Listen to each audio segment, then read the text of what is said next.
Trump says he hasn't spoken with El Salvador's president about the return of Kilmar Albrado Garcia, who was mistakenly deported from Maryland.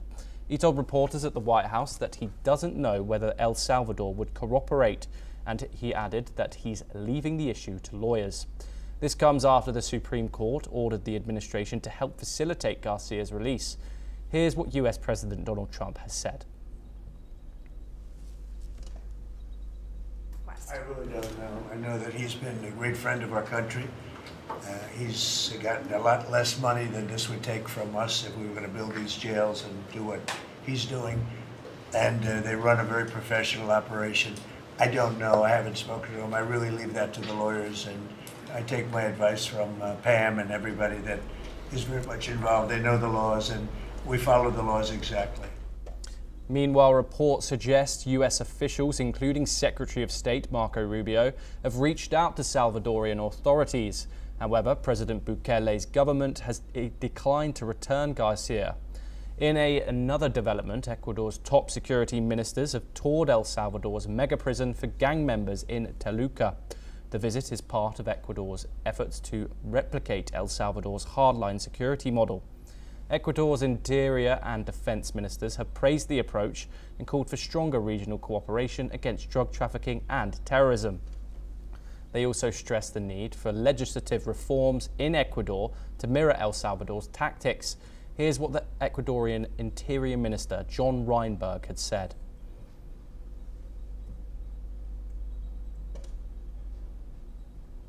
Hoy estamos los países democráticos. Estamos en la lucha contra estos delitos transnacionales, que son los que usted menciona, narcotráfico, terrorismo, y estamos, unirnos en esta lucha es fundamental, es importante, y como se lo decía anteriormente, ver estos modelos que ustedes tienen aquí, que son modelos a seguir para muchos de los países, incluidos el Ecuador, es fundamental para que podamos trabajar en conjunto y asegurar. In an effort to address the escalating conflict in the Eastern Democratic Republic of Congo, US President Donald Trump's senior Africa advisor, Massad Boulos, met with officials from the DRC, Rwanda, in Qatar. The M23 armed group, which has received reported military support from Rwanda, has made rapid territorial gains in the region since January. It has since seized key cities and killed thousands of people. Despite a peace agreement signed last week, fierce fighting has resumed, with the M23 now capturing the town of Kasiba in South Kivu. This could pave the way for further advances towards Uvira, a strategic town still under Congolese control. As the conflict deepens, the DRC seeks US support in exchange for access to its vast mineral resources. But many in the country are concerned about potential compromises that could sell out their natural wealth. South Korea's presidential race has taken a major turn. The Supreme Court has overturned a lower court's decision that had cleared the top candidate, Lee Jae-myung, of breaking election laws. The court says Lee gave false information during a public event and has ordered a retrial at the Seoul High Court. Lee was first found guilty, then cleared in an appeal, but now, just weeks before the June 3rd election, he's facing another round in court. If found guilty again, he would be banned from running for office for 5 years, putting his candidacy in serious doubt. Lee represents the Democratic Party, which holds the majority in Parliament. According to opinion polls, Lee has been leading these opinion polls, with the election that was being called after former President Yoon Suk-yeol was removed from office for declaring martial law. The Supreme Court moved quickly on Lee's case, but didn't say when the retrial must happen. The lower court usually takes months, so it's unclear whether a final ruling will come before Election Day. With just over a month to go, this decision could shake up the race and the future of South Korean politics. South Korea's acting president, Han Duck-soo, has announced his resignation, clearing the way to enter the presidential race in the next month's snap election. Let's take a listen to what Han had to say.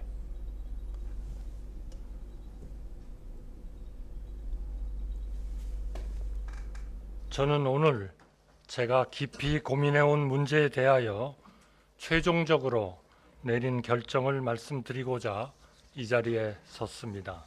저는 이제 대통령 권한대행 국무총리의 직을 내려놓습니다. 제 앞에서는 두 갈래 길이 놓여 있습니다.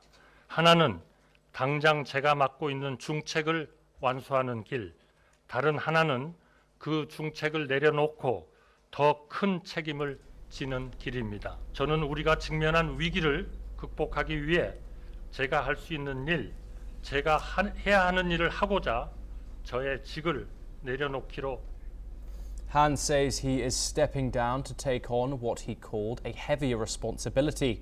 Local media reports say he's expected to launch his presidential campaign officially on Friday.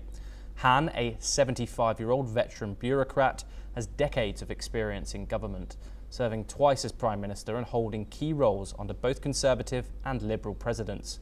He's seen a potential Conservative challenger to Democratic Party candidate Lee Jae-myung, who is currently leading in the polls. Han is expected to join forces with the Conservative People Power Party, which has been in turmoil since the former President Yoon Suk-yeol was removed from office. With Han's resignation, Deputy Prime Minister Choi Sang-mok will now serve as acting president until voters head to the polls on June the 3rd.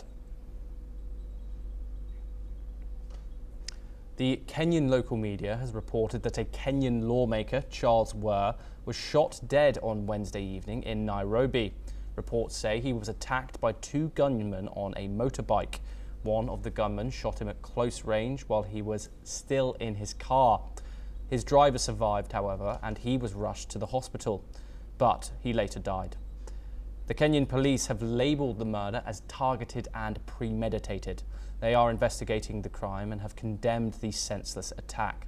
In reaction to this, a fellow MP, Joyce Antino Bensouda, expressed condolences to his family and constituents.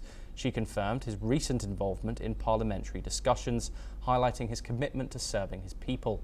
Here's what Kenya's Member of Parliament, Joyce Bensouda, had to say. We would want to register our deepest condolences to what has taken place. I want to confirm and inform the residents of the entire Homa Bay County and Kenya. Honorable Omondo Were was with us in Parliament, as been stated.